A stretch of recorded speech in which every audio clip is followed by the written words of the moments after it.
आदाब। मुंसिफ टीवी में आपका इस्तकबाल है। उत्तर प्रदेश और उत्तराखंड की खबरों के साथ मैं हूं मोनी सनवर। देखेंगे तमाम बड़ी खबरें। आगाज करेंगे हेडलाइंस के साथ। सपा नेता आजम खान की पत्नी डॉक्टर तंजीन फातिमा ने दिया बड़ा बयान। बोली, डूंगरपुर प्रकरण से आजम खान को गलत तरीके से फंसाया गया।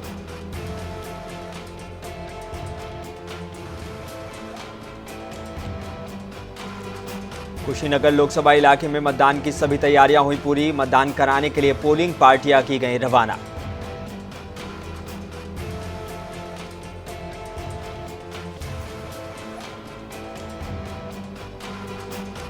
उत्तर प्रदेश के सहारनपुर में श्रद्धालुओं से भरी एक कार अनियंत्रित होकर पेड़ से टकराई। कार सवार 5 श्रद्धालु हुए घायल। पुलिस ने घायलों को पहुंचाया अस्पताल।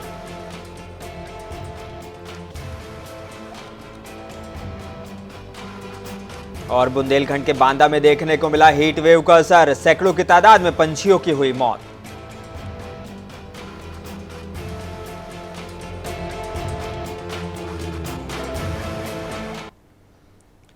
आइए बुलेटिन की शुरुआत करेंगे कुछ अहम और बड़ी खबरों के साथ। समाजवादी पार्टी के कद्दावर नेता आजम खान की पत्नी डॉक्टर तंजीन फातिमा ने बड़ा बयान दिया है। उन्होंने कहा है कि भाजपा के 400 पार और तीसरी बार मोदी सरकार को लेकर जो नारे लगाए जा रहे हैं वो गलत साबित होंगे।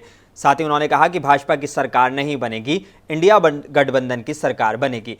डूंगरपुर मामले में आजम खान को लेकर उन्होंने कहा कि कल जो आजम खान को 10 साल की सज़ा सुनाई गई है, इसमें नाइंसाफ़ी की चरम सीमा है, क्योंकि इस डूंगरपुर मामले में आजम खान का कोई ताल्लुक ही नहीं था। आजम खान उस वक्त सरकार में मंत्री ज़रूर थे, लेकिन ये योजना एक सरकारी योजना थी जो कि डीएम के आदेश पर ये मकान बनाए गए थे। एडीएम का भी उसमें आदेश था और सारे पेपर उसमें लगे हुए थे। कोर्ट के सारी फाइल थी और डूडा के जो अधिकारी थे वो भी इसमें शामिल थे। आजम साहब को 10 साल की सज़ा कल हुई है। यहाँ मैं एक बात ये भी बता दूं कि इसमें एफआईआर में आजम साहब का नाम नहीं है। एफआईआर में उनका कोई नाम नहीं था। सिर्फ गवाहों के ही कहने पर और उनके खिलाफ ये कार्रवाई और ये सज़ा उन्हें दी गई है। तो इस केस में तो गवाहों को इतनी ज़्यादा इम्पॉर्टेंस दी गई कि सिर्फ गवाहों के कहने पर एफआईआर में नाम न होते हुए भी उन्हें सज़ा हुई। और डेट ऑफ बर्थ वाला जो केस था उसमें हमने सारी गवाहियाँ दी, यहाँ तक कि मतलब डेट ऑफ बर्थ का हमारे पास उस वक्त का डिस्चार्ज सर्टिफिकेट भी मौजूद है जिसमें अब्दुल्ला के जन्म का समय तक दिया हुआ है उसी हॉस्पिटल का। ये और सबसे बड़ी चीज़ ये है कि डेट ऑफ बर्थ में हमने मैटरनिटी लीव का सर्टिफिकेट भी दिया है, लगाया है, जो कि प्रमाणित है डायरेक्टर ऑफ हायर एजुकेशन से, उच्च शिक्षा विभाग के निदेशक से, इलाहाबाद से प्रमाणित है। वो भी यहाँ जमा किया, उस पर कोई ध्यान नहीं दिया गया, नज़रअंदाज। सीतापुर जेल में बंद सपा नेता मोहम्मद आजम खान और बरकत अली ठेकेदार। डूंगरपुर मामले में एमपी एमएलए सेशन कोर्ट ने उनको दोषी करार देते हुए 10 साल की सज़ा सुनाई है और 14 लाख रुपए का जुर्माना भी डाला गया है। और बरकत अली ठेकेदार पर 7 साल की सज़ा और 6 लाख रुपए का जुर्माना डाला गया है, जिसको लेकर जिला शासकीय अधिवक्ता फौजदारी अमित सक्सेना ने बताया कि आजम खान और बरकत अली का कोर्ट से ने फैसला आया है। इसमें कोर्ट ने इन लोगों को सज़ा सुनाई है।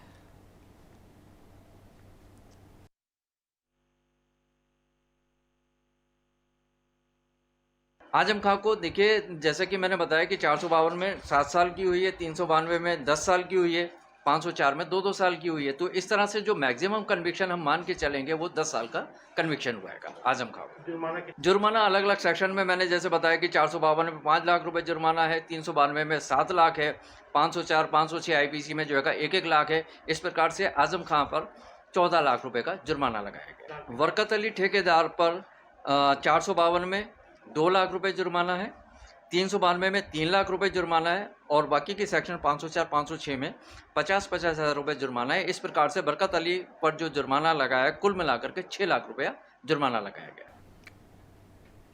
उत्तर प्रदेश के कुशीनगर लोकसभा इलाके में मतदान की सारी तैयारियां पूरी हो गई हैं। सकुशल मतदान कराने के लिए पोलिंग पार्टियां रवाना की गई हैं। पोलिंग पार्टियों को मतदान कराने के लिए आवश्यक सामग्री देकर रवाना किया गया है। कुशीनगर लोकसभा इलाके में 1480 मतदान केंद्र और 2633 बूथ बनाए गए हैं। 98 मतदान केंद्रों के 161 बूथ ऐसे हैं जो संवेदनशील हैं और संवेदनशील बूथों पर अतिरिक्त पुलिस बल तैनात किया गया है। लोकसभा इलाके के 50% बूथों की वेबकास्टिंग करने का इंतजाम किया गया है। कुशीनगर जिले की कुल जनसंख्या 45,04,440 है। कुशीनगर लोकसभा इलाके में आने वाली 5 विधानसभाओं में कुल 18,75,212 मतदाता हैं, जिनमें 9,86,145 पुरुष हैं और 8,88,974 महिला मतदाता हैं। और ट्रांसजेंडर की बात करें तो 96 मतदाता थर्ड जेंडर भी हैं। और जिला प्रशासन ने सकुशल और शांतिपूर्ण मतदान के लिए पुख्ता इंतजाम किए हैं, जिसके लिए 17 जोनल मजिस्ट्रेट और 217 सेक्टर मजिस्ट्रेट बनाए गए हैं। पोलिंग बूथ पर 200 मीटर के दायरे में वोटर को छोड़कर प्रवेश की अनुमति किसी को नहीं होगी। बूथों पर यूपी पुलिस के साथ साथ अन्य राज्यों की पुलिस और पैरामिलिट्री फोर्स भी तैनात की गई है। डीएम उमेश मिश्र ने बताया कि सकुशल मतदान के लिए सारी तैयारियां पूरी कर ली गई हैं, पोलिंग पार्टियां रवाना की गई हैं।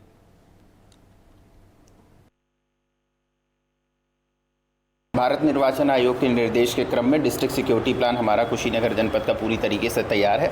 वह जनपद से जो भी हमारे पुलिस बल आए हैं उनकी ड्यूटी लगा दी गई है। इसके अलावा केंद्रीय सुरक्षा बलों की भी ड्यूटी हमारे संवेदनशील, क्रिटिकल और वल्नरेबल बूथों पर लगाई गई हैं। एफएसटी एसएसटी की जो टीमें हैं वो अपनी संख्यात्मक परिपूर्णता में हर जगह सक्रिय हैं। नियमित रूप से उसकी चेकिंग और फ्रिस्किंग का अभियान चल रहा है। साथ ही साथ जो हमारा बिहार क्षेत्र से सटा हुआ बॉर्डर है वहाँ पर हम लोगों ने पिकेटिंग की है, बैरिकेडिंग की है, वहाँ भी नियमित रूप से चेकिंग चल रही है। जैसा कि आप देख रहे हैं अभी पोलिंग पार्टियां हमारी यहाँ पे रवाना हो रही हैं, उनमें भी पुलिसकर्मी सुरक्षात्मक रूप से लगाए गए हैं। आज संबंधित क्षेत्रों पे पोलिंग पार्टियां पहुँच जाएंगी और उसके बाद कल हमारा मतदान का कार्यक्रम है और मतदान हम सकुशल सुरक्षित रूप से संपन्न कराएंगे। और समस्त तैयारियाँ पूर्ण कर ली गई हैं। आज सभी हमारे मतदान कर्मी यहाँ से रवानगी की जा रही है और कल से हम लोग कल मतदान के लिए हमने सारी तैयारी पूर्ण कर ली है। हमें पूरा विश्वास है कि हम लोग सकुशल। लोकसभा चुनाव 2024 के 7वें चरण के चुनाव 1 जून को होना है। कुशीनगर जनपद के बुद्धा पार्क से पोलिंग बूथ पार्टियों को रवाना किया जा रहा है। वहीं जिला अधिकारी कुशीनगर उमेश मिश्रा ने दिशा निर्देश दिया है कि आचार संहिता को देखते हुए शांतिपूर्वक से मतदान कराएं। वहीं अगर सुरक्षा के बात की जाए तो पुलिस अधीक्षक कुशीनगर और अपर पुलिस अधीक्षक अभिनव त्यागी ने सुरक्षा कर्मियों को दिशा निर्देश देते हुए मतदान केंद्रों पर शांतिपूर्वक मतदान कराए। अगर कुशीनगर जनपद के मतदान केंद्रों की बात की जाए तो 1483 है। वहीं अगर कुशीनगर जनपद के बूथ संख्या की बात की जाए तो 2633 है। मोसिफ टीवी से टीपू सुल्तान, कुशीनगर। देवरिया जिले में 1 जून को लोकसभा चुनाव का मतदान होना है, जिसको लेकर आज 3 जगह से पोलिंग पार्टियां रवाना की गई, जिसके लिए जिला प्रशासन और पुलिस प्रशासन ने काफ़ी तैयारियां कर रखी थी। वहीं जिले के कुल मतदाताओं की संख्या 23,85,000 है और वहीं पुरुष मतदाताओं की संख्या 12,50,000 और महिला मतदाता 13,40,000 अपने मतों का प्रयोग करेंगे। वहीं जिले में कुल मतदान केंद्र 1575 बनाए गए हैं, तो वहीं 2514 बूथ बनाए गए हैं।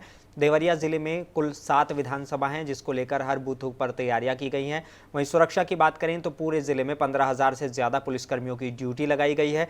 हर बूथ पर पुलिसकर्मियों की पैनी नज़र रहेगी।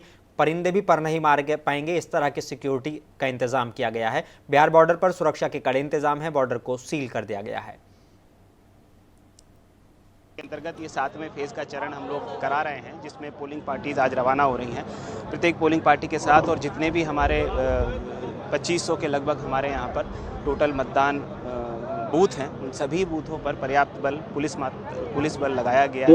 कमीशन की और हेडक्वार्टर की गाइडलाइंस है, उनके अकॉर्डिंग जो अर्धसैनिक बल है उनका भी डिप्लॉयमेंट पूरे जिले में किया गया है। इसके अलावा हमारे यहाँ बिहार बॉर्डर है, बिहार बॉर्डर के जो मतदान केंद्र है वहाँ पर भी विशेष रूप से पुलिस की व्यवस्था की गई है।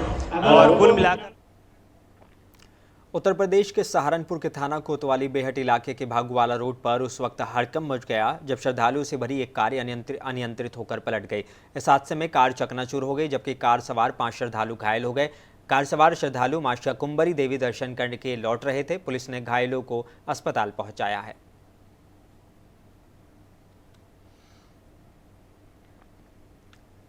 खबर उत्तर प्रदेश के मुजफ्फरनगर से है, जहां हीट वेव और ज़बरदस्त गर्मी अपने उरूज पर है। मुजफ्फरनगर का तापमान 45 से 48 डिग्री के बीच बना हुआ है। इस ज़बरदस्त गर्मी और हीट वेव के चलते मुजफ्फरनगर ज़िला अस्पताल में भी हीट वेव के मरीजों का आना शुरू हो गया है। ज़िला चिकित्सा अधिकारी की माने तो मरीजों के लिए ज़िला अस्पताल में माकूल बंदोबस्त किए गए हैं। वहीं आज मुजफ्फरनगर स्वास्थ्य विभाग की टीम ने हीट वेव और भीषण गर्मी को देखते हुए जिला जेल का निरीक्षण किया है और बंदियों से मिलकर हीट वेव और भीषण गर्मी के संबंध में उन्हें जागरूक किया है।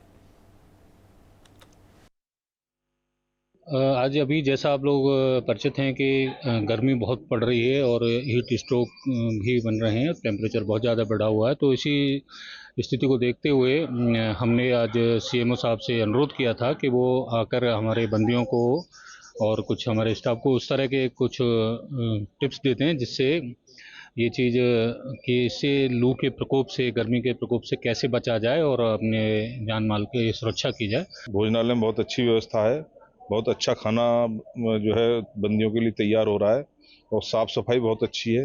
इसके साथ जिला जेल के चिकित्सालय का भी निरीक्षण मेरे द्वारा किया गया और जो चिकित्सक हैं यहाँ उनको मैंने बताया कि जो है जो अधीक्षक जी की तरफ से जो लिस्ट वगैरह आती है, पता चलता है कि बैरकों में कुछ बंदी हीट वेव। बुंदेलखंड के बांदा में हीट वेव का ज़बरदस्त असर देखने को मिल रहा है। हीट वेव के चलते ज़िले में पशु और पक्षियों की जान जा रही है।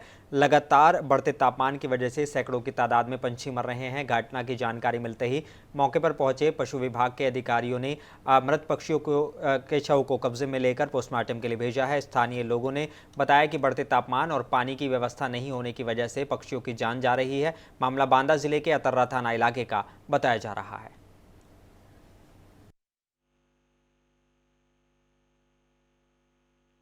देखिए, यहाँ पानी के, पक्षियों के पीने के पानी की कोई व्यवस्था नहीं थी।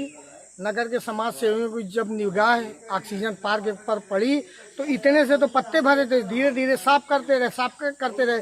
लेकिन कल सुबह जब समाज सेवी यहाँ आए तो देखा बहुत भारी संख्या में चमगादड़ यहाँ मरे हुए पेड़ों पर लटके हुए हैं। ऐसा आभास हो रहा है कि चूंकि परसों टेम्परेचर 49 था, 49 डिग्री टेम्परेचर होने के चलते हीट वेव से उन पंछियों की मृत्यु हुई। रही बात पानी की पीने के लिए, तो समाज सेवियों ने एक छोटा सा तालाब वहां अपने हाथों से खोद कर बरेली रामगंगा पार पॉलिश पर गई 3 किशोरी गहरे पानी में डूब जाने की वजह से डूब गईं। 2 किशोरियों की गहरे पानी में डूबने की वजह से मौत हो गई। एक किशोरी को ग्रामीणों ने बचा लिया। घटना की सूचना मिलते ही परिजनों में कोहराम मच गया। मौके पर पहुंची पुलिस ने घायल किशोरी को इलाज के लिए अस्पताल भेजा और दोनों किशोरियों के शवों को कब्जे में लेकर पोस्टमार्टम के लिए भेज दिया है।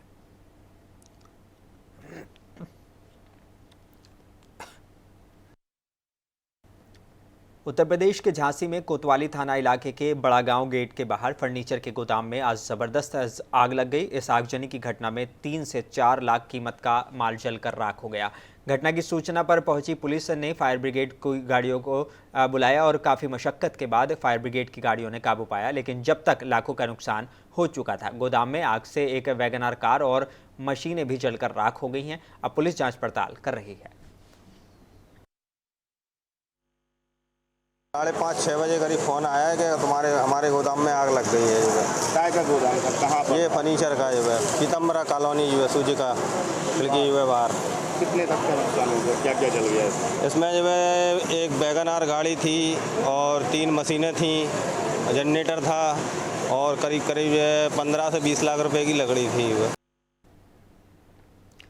बुलंदशहर में पुलिस चौकी परिसर में खड़े वाहनों में अचानक से आग लग गई। किसी एक वाहन में लगी आग ने आसपास के खड़े अन्य वाहनों को भी अपनी चपेट में ले लिया।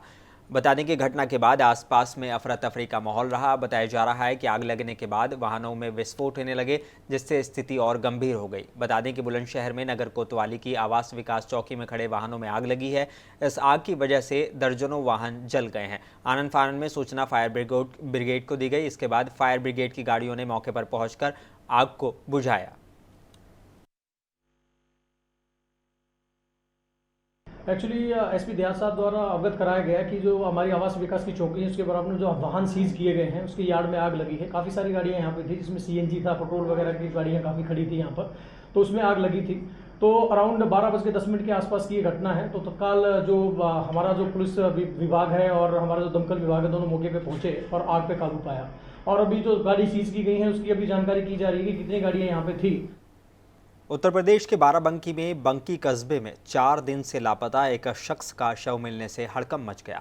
मृतक व्यक्ति के परिजनों ने 2 लोगों पर व्यक्ति को गायब करने का आरोप लगाते हुए पुलिस को तहरीर दी थी। परिजनों का आरोप है कि मृतक 4 दिन पहले आरोपियों के साथ रात में घर से बाहर गया था। उसी दिन से वो वापस लौटकर नहीं आया। आज उसका शव मिलने के बाद पुलिस ने दोनों आरोपियों को गिरफ्तार किया है। पुलिस शव को पोस्टमार्टम के लिए भेज दिया है और आरोपियों से पूछताछ कर रही है।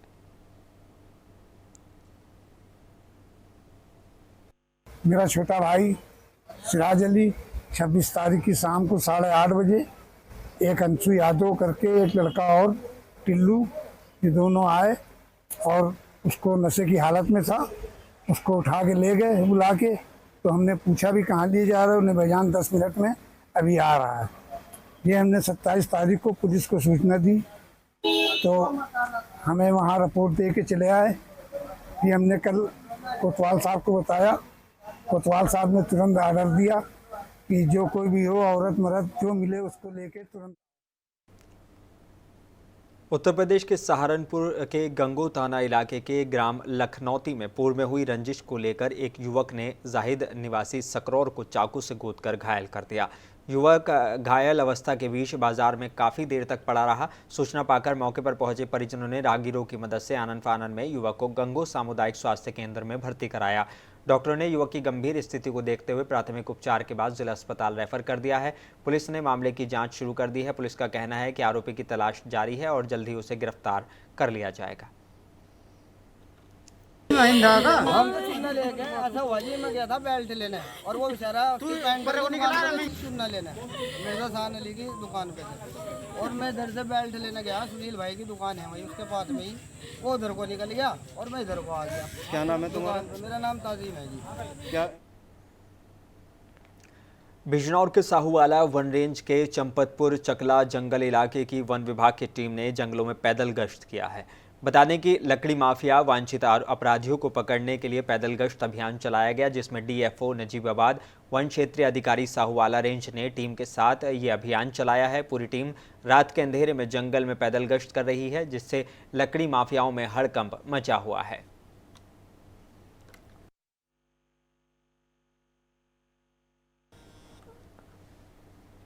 उत्तर प्रदेश के मुरादाबाद के कुंदरकी थाना इलाके के छीरावाली के रहने वाले किसान ऋषभ चौधरी ने एक मुकदमा दर्ज कराया है। ऋषभ चौधरी ने मीडिया से बात करते हुए कहा कि किसान के खेत में खड़ी फसल को ट्रैक्टर से जुतवाने पर यह मुकदमा दर्ज किया गया है। पुलिस ने जांच करने के बाद 3 लोगों के खिलाफ ये मुकदमा दर्ज किया है। आइए देखते हैं क्या कुछ कहा। मैं भारतीय किसान यूनियन टिकैत से युवा जिला प्रवक्ता हूँ। काफ़ी समय से मैं भारतीय किसान यूनियन में कार्य करता हूं और लोगों की समाज सेवा करता हूं। मामला दरअसल ये था कि ग्राम पंचायत छिरावली में कुछ किसानों की जमीनें थीं, जो कि ग्राम प्रधान अनीश अहमद, ग्राम रोजगार सेवक इब्राहिम हुसैन और ट्रैक्टर संचालक बबलू हुसैन ने बिना बताए किसानों को, बिना बताए कोई भी बिना नोटिस जारी किए वहां पर अपना ट्रैक्टर चला दिया। किसानों की फसल, जो कि मेहनती की फसल थी, जो 4 दिन बाद कटने वाली थी, आज की तारीख। अमेठी जिले में पुलिस का खौफ खत्म होता हुआ दिख रहा है। दबंगों के हौसले इतने बुलंद हैं और उनको पुलिस का डर तक नहीं है। लगातार जमीनी विवाद को लेकर आए दिन मारपीट का मामला सामने आ रहा है। आज फिर जामो थाना इलाके के सूबेदार गांव में रास्ते के विवाद को लेकर एक पक्ष के लोगों ने महिलाओं के साथ मारपीट की। महिलाओं के साथ मारपीट का वीडियो सोशल मीडिया पर वायरल हो रहा है। वहीं मारपीट में घायल हुई 4 महिलाओं को इलाज के लिए अस्पताल भेजा गया है। रास्ता नहीं जा दिया और ये रास्ता के विवाद 2 महीना से चल रहा है। बगल में टीना रख रहे हैं, वही टीना रोके गई है, तुरंत गाली गलौज दे के तुरंत ईंटा लेके मारे एक ईंटा मारे, बाहर पकड़ के वहीं चले गए। जौनपुर शहर कोतवाली थाना इलाके के उमर खां बड़ी मस्जिद में 3 तलाक देने के बाद हलाला का मामला सामने आया है, जहां पहले पत्नी को 3 बार तलाक दिया, फिर अपने भाई से हलाला के नाम पर दुष्कर्म करवाया। केंद्र सरकार भले ही मुस्लिम महिलाओं के लिए कानून बना दिया हो, लेकिन अभी भी कुछ लोग ऐसे हैं जो महिलाओं का शोषण और उत्पीड़न करने से बाज नहीं आ रहे हैं। महिला ने आरोप लगाया है और कहा है कि मोहल्ला उमर खां बड़ी मस्जिद के पास का ये मामला है, जिसमें शहर कोतवाली मिथिलेश कुमार मिश्रा का रवैया सख्त होते ही कड़ी कार्रवाई की गई है।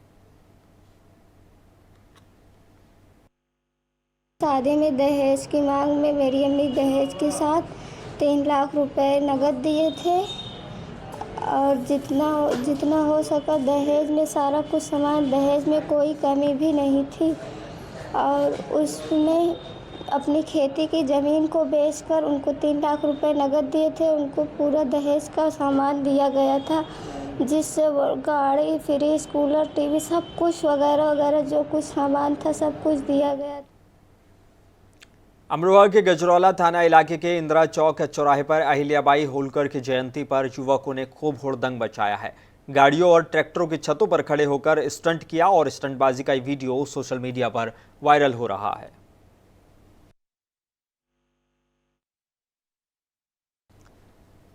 अमरोहा के नगर कोतवाली इलाके के मोहल्ला लकड़ा में पुरानी रंजिश को लेकर दबंगों ने एक दुकान में ईंट पत्थर फेंके, जिससे पीड़ित ने परेशान होकर आरोपियों के खिलाफ थाने में तहरीर दी है और इंसाफ की गुहार लगाई है। पुलिस ने 4 आरोपियों के खिलाफ मुकदमा दर्ज कर लिया है।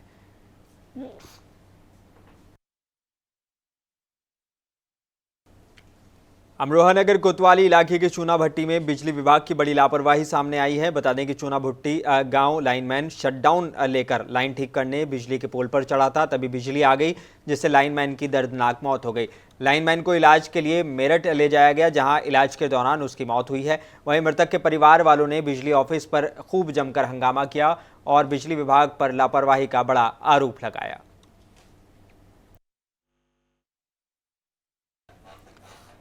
उत्तर प्रदेश के अमरोहा में फ्रेंड्स कॉलोनी के पार्क में हो रहे अवैध कब्जों को पालिका कर्मचारियों ने कब्जा मुक्त करा दिया है। बता दें कि अमरोहा नगर पालिका इलाके के अंतर्गत एक पार्क है, जिस पर कुछ लोगों ने अवैध तरीके से कब्जा कर रखा था, जिसकी शिकायत मोहल्ले के रहने वाली महिलाओं ने लगातार अमरोहा नगर पालिका से की थी। और आज अमरोहा की नगर पालिका के अधिशासी अधिकारी डॉक्टर ब्रजेश कुमार ने संज्ञान लेते हुए नगर पालिका की राजस्व विभाग की टीम को भेजकर वहां पर कब्जा मुक्त करा दिया। साथ ही चेतावनी दी है कि अगर किसी ने भी पार्क पर फिर से कब्जा करने की कोशिश की तो उसके खिलाफ कड़ी कार्रवाई की जाएगी।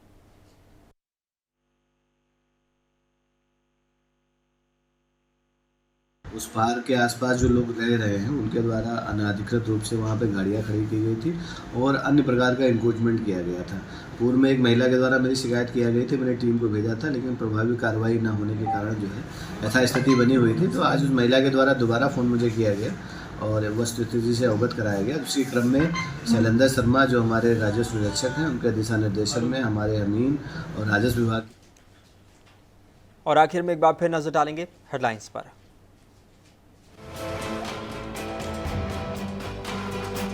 सपा नेता आजम खान की पत्नी डॉक्टर तंजीन फातिमा ने दिया बड़ा बयान, बोले डूंगरपुर मामले में नहीं था आजम खान का कोई हाथ।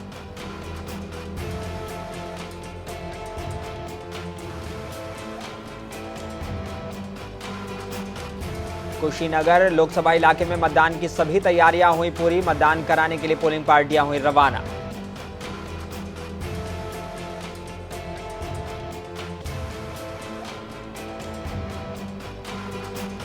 सहारनपुर में श्रद्धालु से भरी एक कार अनियंत्रित होकर पेड़ से टकराई, कार सवार 5 श्रद्धालु हुए घायल, पुलिस ने घायलों को पहुंचाया अस्पताल।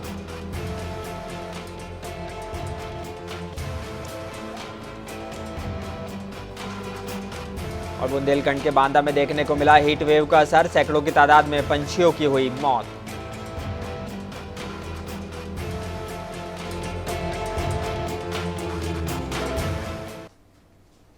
फिलहाल बुलेटिन में बस इतना ही, मुझे दीजिए इजाजत, बने रहिए मुंसिफ टीवी के साथ।